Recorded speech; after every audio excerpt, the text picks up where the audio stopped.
Hi there guys, welcome back. This is Kishoria, founder and CEO of Trade Achievers. So இந்த வீடியோவில் நம்ம என்ன பார்க்க போகிறோம்னு பார்த்தீங்கன்னா நம்மளோட நிஃப்டி ரிவ்யூ அண்ட் ரிவ்யூ தான் பார்க்க போகிறோம். ஸோ எப்படி இருக்குன்னு பார்க்கலாம். நிஃப்டி வந்து 24,346 வந்து நிஃப்டி மார்க்கெட் வந்து க்ளோஸ் ஆயிருக்கு. அண்ட் இப்போ நிஃப்டி எங்கே இருக்குன்னு பார்த்தீங்கன்னா it's still in the same level. இப்போ இந்த லெவல் என்ன ஆயிடுச்சுன்னு பார்த்தீங்கன்னா இது ஒரு நல்ல ஸ்ட்ராங் லெவல் ஆஃப் சப்போர்ட்டில் எடுத்தது. மார்க்கெட் இப்போ என்ன ஆயிடுச்சுன்னா இது வந்து ரேஞ்ச் பவுண்ட் மார்க்கெட் மாதிரி ஆயிடுச்சு. பார்த்தீங்கனாலே தெரியும் மார்க்கெட் வந்து ஒரு நல்ல சைட்வேஸ் மார்க்கெட் ஆயிடுச்சு. இப்போ இந்த ரேஞ்சுக்குள்ளேயே தான் ட்ரேட் ஆகிட்டு இருக்கு. அண்ட் நான் லாஸ்ட் வீடியோவில் கூட நம்ம ரிவ்யூலேயும் அதுதான் சொல்லியிருந்தேன். இப்போ இந்த சினாரியோ போயிட்டு இருக்கிறதுனால ரேஞ்ச் பவுண்ட் மார்க்கெட்டு இன்னொரு இந்த US tension plus India Pakistan இந்த மாதிரி விஷயங்கள் போகிறதுனால இன்ட்ராடே பண்ணுறது பெட்டராக இருக்கும் இந்த சினாரியோக்கு அப்படின்ற மாதிரி நிறைய பேர் சொல்லியிருந்தேன். ஸோ அதில் கூட நீங்கள் என்னோட ஸ்க்ரீன்ஷாட்ஸும் காமிச்சிருந்தேன், பார்த்துருப்பீங்க. ஸோ இந்த மாதிரி சினாரியோலாம் அந்த மாதிரி போய்க்கிறது it will be better. And முன்னாடியே சொன்ன மாதிரி சப்போர்ட்ஸ் எங்கே இருக்குன்னு மேஜர் லெவல்ஸ் எங்கன்னு பார்த்தீங்கன்னா உங்களுக்கு நம்ம 23,800 முன்னாடியே சொல்லியிருந்தோம். நான் 23,800 will be a strong level of support. அதுக்கு அடுத்து அதை உடச்சிடுச்சுன்னா market will be around 24,900 to 25,000 அடுத்த லெவல் ஆஃப் ரெசிஸ்டன்ஸாக ஆக்ட் பண்ணும். இப்போ இந்த ரேஞ்ச் வந்து இந்த ரேஞ்ச் பவுண்ட் மார்க்கெட்டுக்குள்ளே பெருசாக ட்ரேட் பண்ண முடியாது.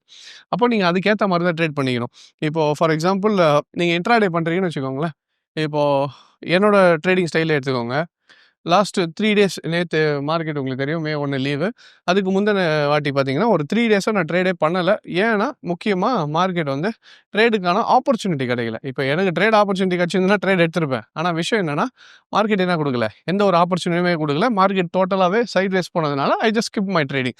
பார்த்தேன் மார்க்கெட் பிரேக் அவுட் ஆகிற மாதிரி தெரில. ஸ்கிப் மண்டே, டியூஸ்டே, வெனஸ்டே 3 நாளுமே எனக்கு சைட் வேஸ்லேயே போனதுனால ஐ ஸ்கிப்ட். Thursday market leave. இன்றைக்கி பார்த்தீங்கன்னா it gave a good opportunity. இன்றைக்கி தான் மார்க்கெட் கொஞ்சம் ட்ரெண்டிங்குள்ளே போச்சு. ட்ரெண்டிங் ஆனவொடனே என்ன ஆயிடுச்சுன்னு பார்த்தீங்கன்னா இன்றைக்கி பார்த்தீங்கன்னு வச்சுக்கோங்களேன், what I did is market வந்து இங்கேருந்து மார்க்கெட் என்ன ஆயிடுச்சு உங்களுக்கு மேலே ஏற ஆரம்பிச்சிது. நான் சொன்ன மாதிரி இன்ட்ராடே நிஃப்டியில் உங்களுக்கு ஏற்கனவே சொல்லியிருந்தேன்ல, நிஃப்டியில் இன்ட்ராடே ட்ரேட் பண்ணுவேன்னு. அப்போ ட்ரேடு பார்க்கும்போது எனக்கு என்ன ஆயிடுச்சு, மார்க்கெட் வந்து ஒரு நல்ல பிரேக் அவுட் கொடுத்துச்சு. பிரேக் அவுட் கொடுத்த உடனே ட்ரேட் பண்ணுற ஆளும் இல்லை. நம்ம கிளியராக மார்க்கெட் பிரேக் அவுட் ஆனாலும் அதோட லெவல்ஸை பிரேக் ஆகி ப்ரீச் ஆச்சுன்னா மட்டும் தான் ட்ரேட் பண்ணுவோம். அப்போது என்ன பார்க்கும்போது நான் நார்மலாகவே நான் வந்து இந்த 9:15 ட்ரேட் எடுக்கிற ஆள் கிடையாது. I just wait for the market to settle down. ஒரு 10 o'clock 10:15 10:30 தான் நான் நார்மலாக உட்காந்து ட்ரேட் பண்ணுறது. அந்த மாதிரி டைமில் தான் ட்ரேட் பண்ணுவேன். ஆப்பர்ச்சுனிட்டி கிடைச்சா கொஞ்சம் முன்னாடி மேபி 9:45 அந்த 9:15 அர்ஜென்ட்டாக உள்ளே போய் ட்ரேட் எடுத்துணுன்ற மாதிரி ஆள் கிடையாது. I just get a relax time for my trading. இப்போது மார்க்கெட் பார்த்தேன், மார்க்கெட் பிரேக் அவுட் ஆகி ஸ்பீடாக போயிட்டு இருந்துச்சு. Okay right. அதுக்கப்புறம் இன்ட்ராடே பண்ணலான்ற மாதிரி உட்காந்துட்டு இருக்கும்போது என்ன ஆச்சுன்றது இப்போ காட்டுறேன் பாருங்கள். ஸோ சார்ட் பார்த்துட்டே இருந்தேன், லோவர் டைம் ஃப்ரேமில் ஏதாவது ஆப்பர்ச்சுனிட்டி கிடைக்குதா அப்படின்ட்டு. இதுதான் நம்ம மல்டி டைம் ஃப்ரேம் அனாலிசிஸ்ன்னு சொல்லுவோம். அந்த இதில் உட்காந்து பார்த்துட்டு இருக்கும்போது எனக்கு மார்க்கெட் நல்லா மேலே ஏறிட்டே இருந்துச்சு. அதுக்கப்புறம் மார்க்கெட் என்ன ஆரம்பிச்சுன்னா கொஞ்சம் கொஞ்சமாக ஸ்லோவாக ஆரம்பிச்சுது. ஸோ டாப்பில் போயிட்டு மார்க்கெட் என்ன ஆயிடுச்சுன்னா ஒரு சேனல் ஃபார்ம் ஆச்சு. Exactly at the top. தெரியுதா? மார்க்கெட் சேனல் ட்ரேட் பண்ணுறவங்களுக்கு தெரியும், சேனல் டாப்பில் ஃபார்ம் ஆச்சுன்னா ஆட்டோமேட்டிக்காக கீழே தான் உடைக்கும்ட்டு. இது இல்லாமல் எனக்கு நிறைய கன்ஃபர்மேஷனுக்காக வெயிட் பண்ணிட்டு இருந்தேன். அதில் ஒன் ஆஃப் தி கன்ஃபர்மேஷன் என்னென்னா மார்க்கெட் மேலே போயிட்டு டபுள் டாப் வந்து ஃபார்ம் ஆச்சு. தெரியுதா? கரெக்டாக டபுள் டாப் ஃபார்ம் ஆகிட்டு கீழேயும் நெக்லைன் லெவலில் எக்ஸாக்டாக மார்க்கெட் வந்து பிரேக் ஆச்சு. இப்போ எனக்கு என்ன ஆயிடுச்சுன்னா ஒரு நல்ல ஒரு ஆப்பர்ச்சுனிட்டியாக தெரிஞ்சுது ஆப்வியஸ்லி. ஸோ இங்கே மேலே வந்து டபுள் டாப்பு, இங்கே வந்து சேனல் ஃபார்மேஷனு, இங்கே நெக்லைன் வந்து பிரேக் அவுட் ஆகிடுச்சு. பிரேக் அவுட் ஆகிட்ட உடனே என்ன பண்ணேன், ஐ வென்ட் ஃபார் அ செல். இந்த இடத்துல செல் எடுத்துருந்தேன். எடுத்துகிட்ட பிறகு அரௌண்ட் 24,000 இந்த ரேஞ்சில் தான் 24,000 ரேஞ்சில் தான் எடுத்துருந்தேன். செல் எடுத்துகிட்டு அரௌண்ட் இந்த இடத்துல கிட்ட வரும்போது ட்ரேடை க்ளோஸ் பண்ணியிருந்தேன். Almost 100 points. நான் ஏற்கனவே போன வீடியோவில் சொல்லியிருந்தேன், என்னோட daily target for Nifty is 100 points, 300 quantity, 30,000 வந்ததுன்னா போதுன்ட்டு க்ளோஸ் பண்ணுறேன். நார்மலாக அப்படி தான் ட்ரேட் எடுக்குது. ஸோ இந்த இடத்துல ட்ரேட் எடுத்துகிட்டு இந்த இடத்துல க்ளோஸ் பண்ணிட்டேன். இது வந்து நான் ட்ரேட் பண்ணது ஃபியூச்சர்ஸ் சார்ட்டு. போன வீடியோவில் நிறைய பேர் கேட்டிருந்தீங்க, சார் நீங்கள் சொல்கிற லெவல்ஸ்லாம் வரவே இல்லையன்ட்டு. அது வந்து நிஃப்டி சார்ட் கிடையாது, நிஃப்டி ஃபியூச்சர்ஸ் சார்ட். நான் போன இதில் காமிச்சது. இப்போ பார்க்க போகிறது நிஃப்டி ஃபியூச்சர்ஸ் சார்ட். இப்போ நிஃப்டி ஃபியூச்சர் பாருங்கள். ஸோ நிஃப்டி ஃபியூச்சர்ஸில் பார்க்கும்போது தெரியும் channel break out, double top break out. So 24,658 கரெக்டாக இந்த இடத்துல மார்க்கெட் வந்து பிரேக் அவுட் ஆகிட்டு திருப்பி நெக்லைன் பிரேக் அவுட் ஆகிட்ட பிறகு ரீடெஸ்ட் ஆகி பிரேக் அவுட் ஆகும்போது இந்த இடத்துல நான் ட்ரேட் செல் எடுத்திருந்தேன். அண்ட் 24,558 அரௌண்ட் இந்த இடத்துல ட்ரேடை வந்து க்ளோஸ் பண்ணியிருந்தேன். தெரியுதா? ஸோ அப்போ மார்க்கெட்டில் வந்து ட்ரேட் பண்ண முடியாதெல்லாம் கிடையாது. கரெக்டான என்ட்ரி, அதுக்கான ரீசன் இருக்கணும். இப்போ நான் எடுத்ததுக்கு பின்னாடி இவ்வளோ ரீசன்ஸ் இருக்குது. அண்ட் அதே மாதிரி லாஸ்ட் வீடியோ கேட்டிருந்தீங்க நிறைய பேர், சார் நீங்கள் மண்டேக்கு வந்து இன்ட்ராடே என்ன ஆகுன்றது நீங்கள் முன்னாடியே சொல்லுங்கள் அப்படின்ட்டு. சரி, இன்ட்ராடேல என்ன ஆகுன்றது முன்னாடியெல்லாம் சொல்ல முடியாது. ஆகும்போது எப்படி எடுக்கணுன்றது தான் சொல்லி தர முடியுமே தவிர, முன்னாடியே ஆகும்னு தெரிஞ்சதுன்னா நான் அப்போ ரேட்டு இங்கே போட்டு வச்சுட்டு உட்காந்துருப்பேன். அந்த மாதிரி பண்ண முடியாது. மார்க்கெட் என்ன கொடுக்குதோ அதை எடுத்துக்க தெரியணும். அதனால தான் there is a famous saying, don't trade what you think, trade what you see. என்ன தோணுதோ அதை ட்ரேட் பண்ணாதீங்க, என்ன வருதோ அதை மட்டும் ட்ரேட் பண்ண கற்றுக்கணும். இப்போ எனக்கு வந்து இப்போ ஃப்ரைடே ஆகிடுச்சு, மண்டே வந்து என்ன ஆகும் அப்படின்னு கேட்டிங்கன்னா எனக்கு தெரியாது. இன்ட்ராடேல என்ன ஆகும்னு தெரியாது. லாங் டேர்மில் okay, I can show you next review காட்டும் போது மண்டேக்கு மேலே இது ஆகலான்றது ப்ரிடிக்ஷன் பண்ண முடியும். ஆனால் ட்ரேடுன்றது அன்னைக்கு என்ன நடக்குதோ அதை வச்சு தான் ட்ரேட் பண்ண முடியும். இப்போ நான் ட்ரேட் பண்ணதுக்கான ரீசன் பாருங்கள். ஒன்று சேனல். ஸோ நெக்ஸ்ட் வந்து டபுள் டாப் பிரேக் முடிச்சிட்ட பிறகு எனக்கு பிரேக் ஆஃப் ஸ்ட்ரக்சரும் என்ன ஆயிடுச்சு, உங்களுக்கு பிரேக் ஆகிட்டு சப்போர்ட்டும் பிரேக் ஆயிடுச்சு. இப்போ 1 2 3 4 கிட்டத்தட்ட 4 கன்ஃபர்மேஷன் வந்துட்ட பிறகு தான் ட்ரேட் எக்ஸிக்யூட் பண்ண பிறகு மார்க்கெட் என்ன ஆச்சு, இட் கேவ் மை டார்கெட்ஸ். அப்போ விஷயம் என்னன்னா, மார்க்கெட்டில் உட்காரணும், வெயிட் பண்ணிக்கிட்டே இருக்கணும். இப்போ 3 நாள் பாருங்கள், எனக்கு ட்ரேட் கிடைக்கலன்ற எதையாவது நான் ஒன்று ட்ரேட் பண்ணுமேன்னு உள்ளே போய் ட்ரேட் பண்ணியிருந்தேன்னா ஆட்டோமேட்டிக்காக எனக்கு தேவையில்லாமல் லாஸில் தான் போய் முடிஞ்சிருக்கும். ஸோ விஷயம் என்னென்னா, மார்க்கெட் என்ன கொடுக்குதோ அதை எடுத்துக்க தெரியணும்.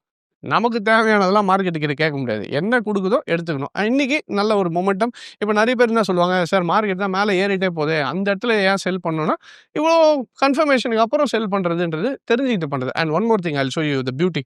இதில் இன்னொன்று பார்த்தீங்கன்னா தெரியும், நம்ம நார்மலாக வந்து எலியட் வேவில் ஒரு ஸ்ட்ரக்சர்னு சொல்லுவோம். எலியட் வேவ் ஸ்ட்ரக்சர் அனாலிசிஸ்ன்ட்டு. இப்போ அந்த ஸ்ட்ரக்சர் காட்டுற பாருங்க, இன்னைக்கு காலையில் நான் ட்ரேட் பண்ணும்போது அவ்வளோ பியூட்டிஃபுல்லாக உட்காந்தது. அதனால தான் எனக்கு இன்னும் ஈஸியாக போயிடுச்சு ட்ரேடிங்கு ப்ராஃபிட் பண்ணுறதுக்கு. எலியட்டில் எக்ஸ்டெண்டட் வேவ்ஸ் அண்ட் ஸ்ட்ரக்சர் வேவ்ஸ்ன்னு சொல்லுவோம். இப்போ இங்கே சும்மா இது காட்டுற பாருங்க. இப்போது இது டாப்பு. இந்த டாப்பில் இருந்து மார்க்கெட் என்ன ஆச்சு, இவ்வளோ தூரம் கீழே வந்துச்சு. கரெக்டாக? இது ஒன்று மட்டும் எடுத்துக்கிறேன் நான். இப்போ இதை எடுத்தாச்சு. இது வேவ் 1ன்னு சொல்லுவோம். இப்போ இங்கேருந்து பார்த்தீங்கன்னா இது வேவ் மாதிரியே வரும்.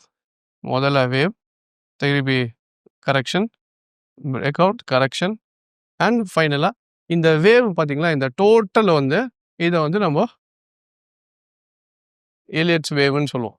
இந்த எலியட் வேவ்ல வந்து 1 2 3 5வதோடு முடிச்சுட்டு இதை வந்து நம்ம என்னன்னு சொல்லுவோம்னா, எங்களோட சப்ஜெக்டில் வந்து எக்ஸ்டெண்டட் வேவ்னு சொல்லுவோம். ஸோ இந்த மாதிரி ஒரு விஷயம் வந்து காலையில் நடந்ததுனால தான் என்னால் ட்ரேடு உட்கார முடியும். இதில் ஒரு பியூட்டி மட்டும் காட்டுற பாருங்க, டெக்னிக்கல் எந்த அளவுக்கு இருக்குன்ட்டு. இப்போ நம்ம இங்கேருந்து இதை போட்டோமா, அதுக்கு அடுத்தது என்னாச்சு மார்க்கெட்டு, இது வந்து கரெக்ஷன், இது கரெக்ஷன், கீழே வந்ததுக்கு இது கரெக்ஷன், கீழே வந்ததுக்கு இது கரெக்ஷன். இப்போ இது ஒன்று வரும்போது, ஒரு எலியட் வேவ்குள்ளே வரும்போது மார்க்கெட் ஹிஸ்டாரிக்கலாக அப்பயே ரிப்பீட் பண்ணிக்கிட்டே வரும். எப்படின்னு பாருங்கள். இப்போ இந்த இடத்துல எடுத்துக்கலாம், அப்படியே எடுத்துகிட்டு வந்து அடுத்த லெவலில் வைக்கிறேன். மார்க்கெட் எங்கே வந்திருக்கு, அங்கே என்ன சைஸோ அதே சைஸில் வந்துட்டு மார்க்கெட் என்ன ஆகிடுச்சு, சைட்வைஸ் ஆகிடுச்சு. திருப்பி அதை எடுத்துகிட்டு அடுத்த லெவல் வரேன், வந்துட்ட பிறகு என்னாச்சு, அதே லெவல் கீழே வந்துட்டு மார்க்கெட்டு சைட்வைஸ் ஆகிடுச்சு. திருப்பி அந்த லெவலில் வந்து மறுபடியும் கீழே வரேன், அங்கே இருந்து வந்துட்டு மார்க்கெட் என்ன ஆச்சு, சைட்வைஸ் ஆகிடுச்சு பிறகு என்ன ஆச்சுன்னு பார்த்தீங்கன்னா, இங்கே வரைக்கும் ஸ்ட்ரக்சர் வந்து பிரேக் ஆகலை. ஸோ இங்கே வந்து எங்களோட சப்ஜெக்ட்ஸில் ட்ரெண்ட் ரிவர்சல் கான்செப்ட்னு ஒன்று இருக்குது. ஸோ அந்த ட்ரெண்ட் ரிவர்சல் வந்து இந்த இடத்துல கண்டுபிடிச்சிட்டேன், மார்க்கெட் ட்ரெண்ட் ரிவர்ஸ் ஆகிடுச்சின்னு. அப்போ எனக்கு இந்த ஸ்ட்ரக்சரை பிரேக் பண்ண உடனே இவ்வளோ நேரம் செல்லாக வெயிட் பண்ணிட்டு இருந்த ஆள் இந்த இடத்துல வந்து ஐ வென்ட் ஃபார் பை. கீழே இங்கே இந்த இடத்துல ஒரு டெக்னிக்கல் டேர்ம்ஸில் இந்த இடத்துல என்ன பண்ணிட்டேன், பை பண்ணிவிட்டு திருப்பி இந்த நெக்ஸ்ட் லெவல் ஆஃப் ரெசிஸ்டன்ஸில் வந்து ட்ரேடை க்ளோஸ் பண்ணிட்டேன். அது எங்கே இருக்குன்னு பார்த்தீங்கன்னா, மேலே இருந்தும் செல் பண்ணும்போது ப்ராஃபிட் பண்ண முடியும், கீழே இருந்தும் மேலே போகும்போது ட்ரேட் பண்ண முடியும். என்னென்னா தெரிஞ்சுக்கிட்டு பண்ணணும். இது எதுவுமே தெரியாமல் ஏன் இறங்குச்சு ஏன் ஏறுச்சு, இப்போ இதுக்குள்ளே எவ்வளோ தெரியுது பார்த்தீங்களா, ஒரு சேனல் இருக்குது, டபுள் டாப் இருக்குது, சப்போர்ட் பிரேக் அவுட்டு, எலியட் வேவோட structure, historical repetition of Elliott wave structure. இவ்வளோ விஷயத்தை தெரிஞ்சுட்டு ட்ரேட் பண்ணும்போது ப்ராஃபிட் வரும். எதுவுமே தெரியாமல் ட்ரேடுக்குள்ளே போனால் தான் லாஸஸ் வரதுக்கான முக்கியமான காரணம். ஸோ மார்க்கெட்டில் ட்ரேட் பண்ணுறதுக்கு முன்னாடி என்னன்றது நீங்கள் தெரிஞ்சுக்கோங்க. இது கற்றுக்கிட்டு போனால் தான் புரிஞ்சுக்க முடியும். எதுவுமே தெரியாமல் மார்க்கெட்னா என்ன, நான் போய் ட்ரேட் பை செல்லு தானே, பை செல்லுக்கு பின்னாடி இவ்வளோ விஷயம் இருக்குது, இதெல்லாமே புரிஞ்சுக்கிட்டு பண்ணும்போது then it becomes a profession. ஒரு கேம்பிளர் மாதிரி இல்லாமல் ஒரு ப்ரொஃபஷனலாக எடுத்து ட்ரேட் பண்ணும்போது யூ கேன் ஆல்சோ ட்ரேட். அதே மாதிரி நிறைய பேர் கேட்டிருந்தீங்க, சார் 30,000 டெய்லி, அப்போ எங்களுக்குலாம் பெரிய அமௌண்ட்டாக இருக்குன்ட்டு. 3000 எடுக்கலாம், இல்லை 300 எடுங்க. It depends on the market condition. அதுக்குன்ட்டு இப்போ நான் கேரண்டியாக நீங்கள் வந்து எல்லாருமே 300 எடுப்பீங்க, 3000 எடுப்பீங்கலாம் சொல்ல வரல. மார்க்கெட் கொடுத்துச்சுன்னா எடுக்க முடியும். என்னன்னா, நம்மளோட கேப்பிட்டல் ரெக்வயர்மெண்ட் நம்மகிட்ட இருக்க என்ன கேப்பிட்டல் இருக்கோ அதுக்கேத்த மாரி we can trade and make profits. ஆனா கேரண்டீடா எவ்ரிடே ப்ராஃபிட் வரணும்னு அவசியம் கிடையாது. Losses also will be there. இப்ப என்னோட ட்ரேட்ஸ்லயே பார்த்தீங்கன்னா, இப்ப லாஸ்ட் வீக் பார்த்தீங்கன்னா, டோட்டல் ட்ரேட்ஸ்ல வந்து எனக்கு மொத்தம் 1 நாள் சைட்வேஸா போயிடுச்சு. 5 நாள்ல 3 நாள் ப்ராஃபிட், 1 நாள் லாஸ், 1 நாள் சைட்வேஸ். ஸோ டோட்டலா அரவுண்ட் 65,000 to 70,000 கிட்ட ஓவரால் அந்த வீக்கான ப்ராஃபிட்ன்ற மாரி வந்துச்சு. இப்ப இந்த வாரம் ட்ரேட் போயிட்டு இருக்கு. இந்த வாரம் இந்த 2 ட்ரேட் தான் கிடைச்சது. இன்னைக்கு பை பண்ணது, திருப்பி செல் பண்ணது, திருப்பி கீழ பை பண்ணது. இன்னைக்கு ட்ரேட் கிடைக்கலன்னா கிடைக்கல. அதையும் விட்டுறணும். இன்னும் நெறைய பேருக்கு என்னன்னா, நான் மாசம் மாசம் இத எடுத்து கம்பல்சரி பண்ணணுமான்னா, சைட்ல ஒரு இன்கம்மா யோசிக்கணுமே தவிர, இதையே தான் ஃபுல்லா தான் பண்ணிட்டு இருக்கணும்னு இல்ல. இது ஃபுல்லா பண்ணணும்போது அதுக்கேத்த மாரி நீங்க ஃபுல்லா தெரிஞ்சுக்கிட்டீங்க. மார்க்கெட்னா என்ன புரிஞ்சுக்கிட்டீங்க. ஒரு நல்ல லம்சம் அமௌண்ட் இருக்கு. என் ஃபேமிலிக்கு பார்க்கறதுக்கு எல்லாமே ரெடியா இருக்கு. இதுல நான் சைட் பை சைட் பண்ணிட்டு இருக்க போறேன்னா, தட்ஸ் டிஃபரண்ட் ஸ்டோரி. ஆனா எதுவுமே தெரியாம மார்க்கெட்ல கொஞ்சம் காசு இருக்கு. உள்ள வந்தா டெய்லி மாசம் 50,000 எடுத்துலான்றதெல்லாம், இந்த மாரி யாராவது சொன்னாங்கனாலும் தயவுசெய்து போயிடாதீங்க. யாராவது ஃப்ரெண்டு கூப்பிட்டாங்கன்றதுனாலயும் என்டர் ஆயிடாதீங்க. இது என்னன்றத புரிஞ்சுக்கோங்க. எப்படி ஸ்கூலு, காலேஜ்லாம் படிச்சுட்டு ஒரு வேலைக்கு போறோமோ, அதே மாரி மார்க்கெட்னா என்னன்றதையும் படிக்கணும்.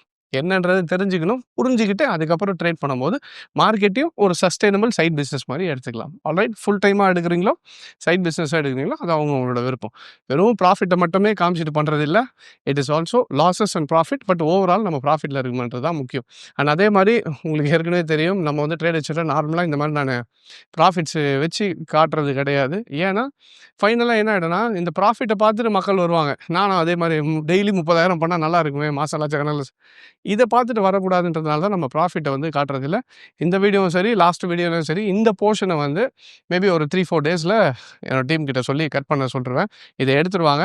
ஏன்னா, நாலேட்ஜுக்கு தான் வேல்யூவே தவிர, it is not about profit. நான் 30,000 பண்ணலாம், 3,00,000 பண்ணலாம், 30,00,000 கூட பண்ணலாம். ஆனா நீங்க என்னன்றது உங்களோட நாலேட்ஜ் எவ்வளோ தெரிஞ்சுக்கிட்டீங்க, அத வச்சு தான் பண்ண முடியுதே தவிர, ப்ராஃபிட்ட வச்சு ப்ராஃபிட்லாம் பண்ண முடியாது. அதனால இந்த போர்ஷன வந்து will try to cut it off. இதுக்கப்புறம் ரெகுலரா நீங்க திருப்பி கேட்காதீங்க. சரி இன்னைக்கு எவ்வளோ ப்ராஃபிட்டு இன்னைக்கு போடுங்கன்ட்டு. இது பண்ண முடியுன்றதுக்கு காமிக்கணுன்றதுக்காக தானே தவிர, ரெகுலரா இதே மாரி காமிச்சிட்டு இருக்கணுன்ற இதுவும் இல்ல. அந்த எங்களோட இன்டென்ஷனும் அது கிடையாது. Knowledge has power. ஏன் நான் ரிவ்யூ குடுத்தேன்னா, முக்கியமான ரீசன் என்னன்னா, டெக்னிக்கல் ஒர்க் ஆகுன்றத ப்ரூவ் பண்றதுக்கு. நான் டெய்லி என்னோட ப்ராஃபிட் ஸ்க்ரீன்ஷாட் பார்த்துட்டு எல்லாரும் வாங்க, வாங்க, வாங்கன்னு கூப்பிடுறது இல்ல. நாலேட்ஜபிள் பெர்சன் நீங்க எப்படி கண்டுபிடிக்க முடியும்? நாளைக்கு இப்போ ஒரு ஸ்கேமர் கூட ஏதோ ஒண்ணு ரெடி பண்ணிட்டு, இதுதான் ப்ராஃபிட்ன்னு காமிச்சுருவான். உள்ள போனீங்கன்னா ஒண்ணுமே இருக்காது. ஆனா அதே ஆளுகிட்ட அனலைஸ் பண்ணி காட்டு. நாளைக்கு மார்க்கெட் ஏறுமா, இறங்குமா? ஒரு வேள மார்க்கெட் ஓவராலா உனக்கு ட்ரேட் பண்ண தெரியும். நாளைக்கு இப்ப நிஃப்டி இங்க இருக்கு. ஃபியூச்சர்ல எவ்வளோ தூரம் போகும்ன்றது பிரிடிக்ஷன் பண்ணுனா பண்ண மாட்டாங்க. இதுதான் நமக்கும் மத்தவங்களுக்கும் உள்ள டிஃபரன்ஸ். We have knowledge. அந்த நான் சொல்லிக் குடுக்குற சப்ஜெக்ட்ல எனக்கு ஸ்ட்ராங்கா நம்பிக்கை இருக்கு. ஒர்க் ஆகுதுன்ட்டு.